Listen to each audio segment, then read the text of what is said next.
Now we are going to discuss about the most fundamental questions of life, about sex and death, because these two terms, sex and death, are taboo in most of the society of the world, and these are two most controversial words as well aspects of human life. Why these two basic fundamental things in human life are controversial, which is natural, inevitable?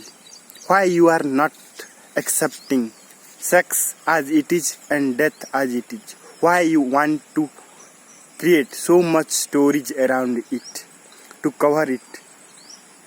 What is the reason behind it? Why we are too much obsessed with sexuality, and why we are afraid of our death? What are the reasons behind it? Let us find out together what can be the reason behind it.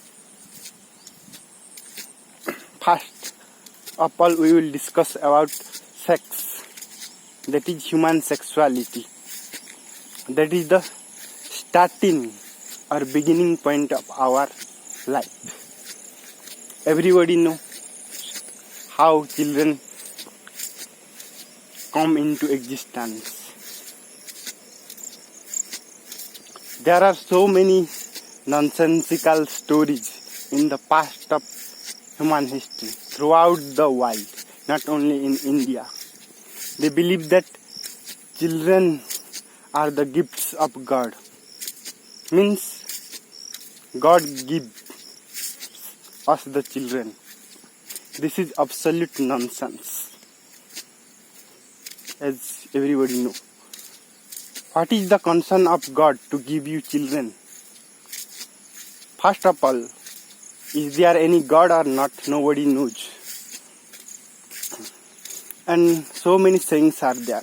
Marriages are made in heaven. Then where hell are made up?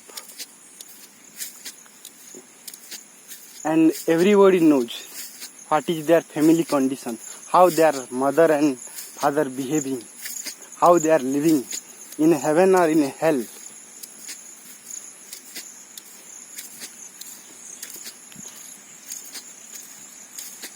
First, why men repressed sexuality? What is the reason behind it to not accept human sexuality? This is due to stupid religious teaching and pseudo-morality that doesn't have any background, strong support to show why we don't accept human sexuality. And by your accepting and not accepting, what is going to happen? You are doing that. You are doing sex regularly. You are creating more children unnecessarily. And what your children are going to be?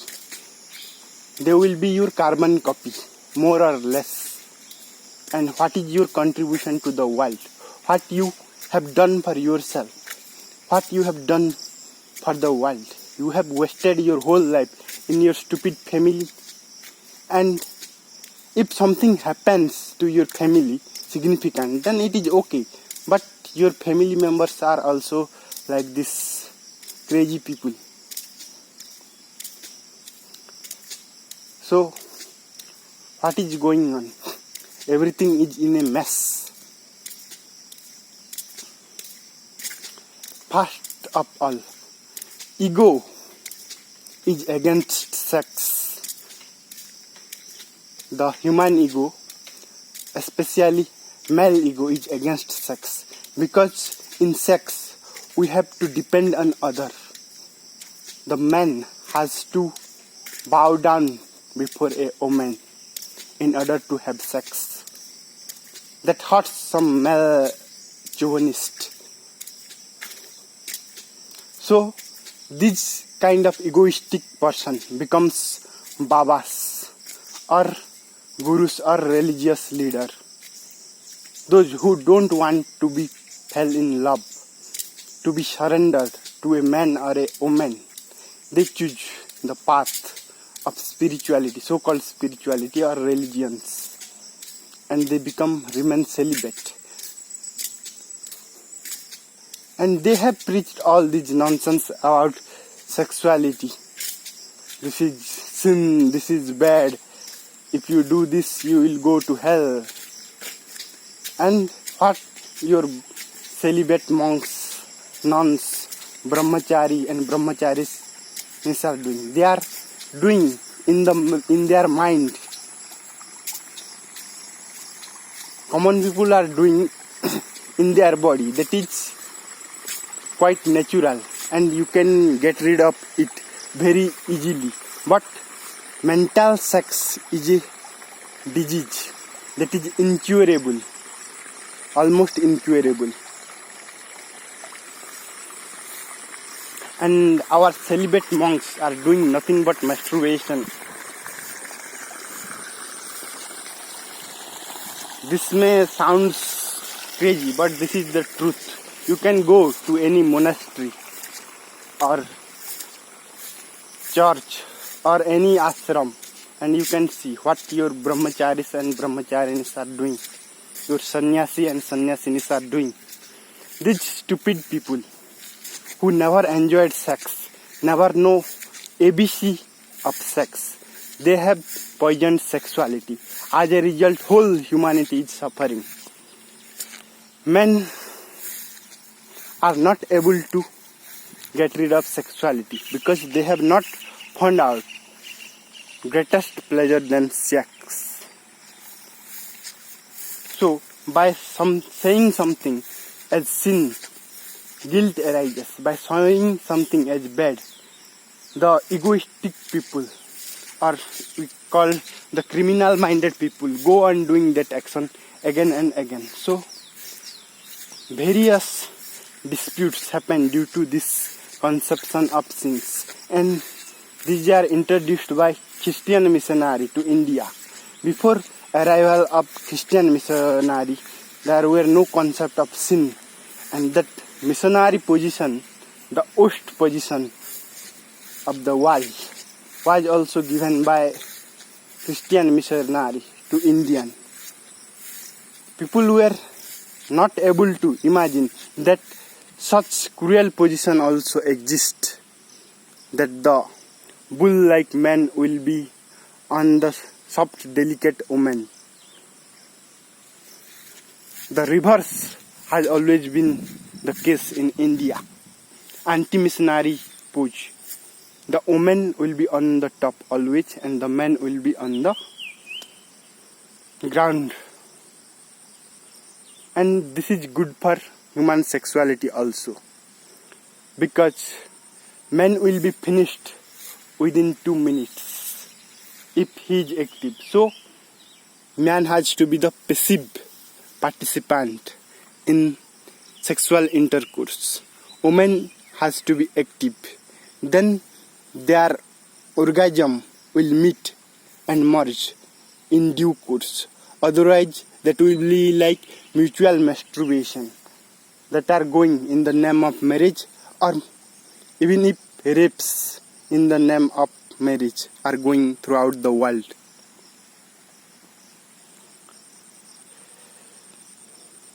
How to know something as right or wrong, sin or virtue? What is your parameters? On which basis you measure something as right, wrong, sin, virtue, vice? Who will say something is right and wrong for you? You have to find out what is good for you and what is bad for you. Which is giving you pleasure, which is giving you pain. Which is taking you to your higher state of happiness and which are degrading to your unhappiness, sorrow, misery. Sex is as natural as any other natural instinct like drinking or eating food. Do you feel any guilt in drinking water or eating food? No. Then why you feel guilt about sex? sex is the food of genitals, and human body is one organic whole. No need to divide it as some part as superior or some part as inferior. This is due to the so-called stupid civilized mind not accepting the totality of human body. So our mind is pornographic.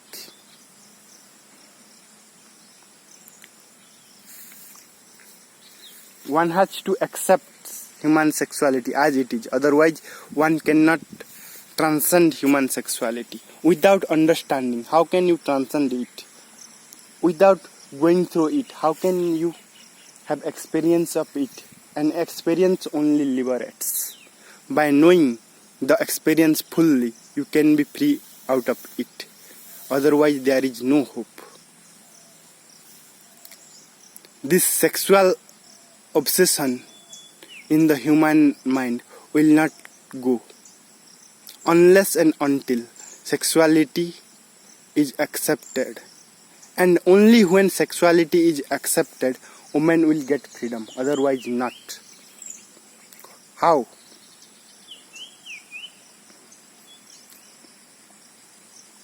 Women bodies are sex symbols in every culture now.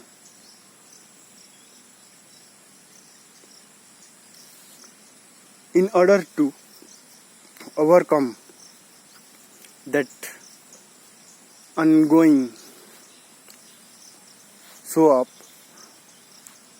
we have to see what are the implications of it.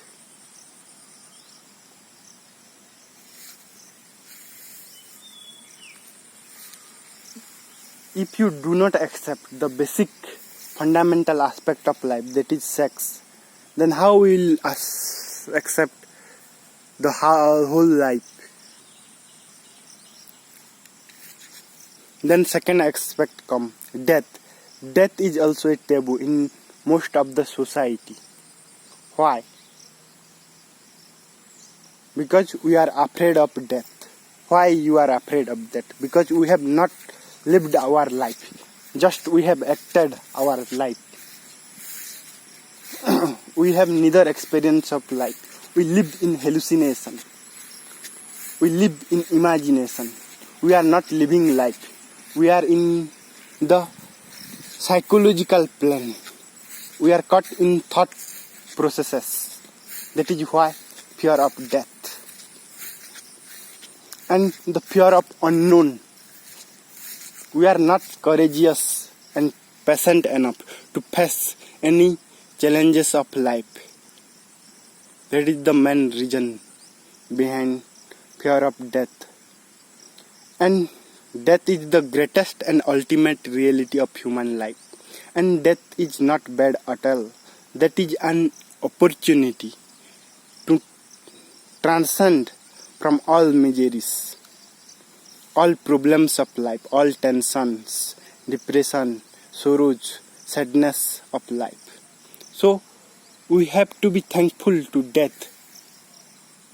But we always try to escape from death. And we are not taught the art of dying.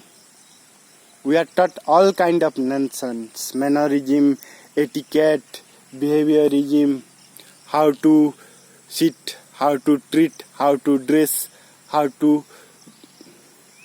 what all kinds of nonsense we have been taught, but we are not taught the basic art of living and dying.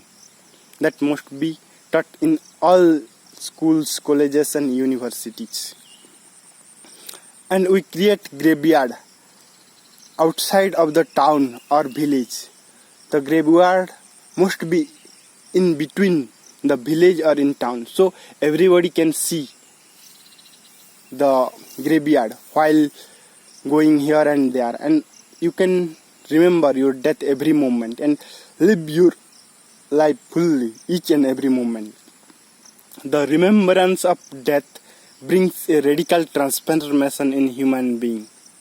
If you forget your death, you will forget your mortality. You will think like, I am the immortal man. I have to live here forever. No, You are not going to live here forever. Everybody knows deep down.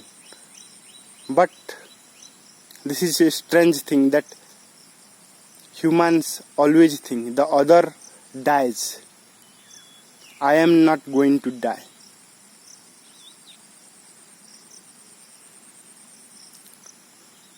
Contemplate upon it. I always say, whatsoever I have said, no need to believe or obey. You have to doubt and think for thyself. And out of that thinking, some significant thought comes into you. Then that is your thought, that is not mine thought.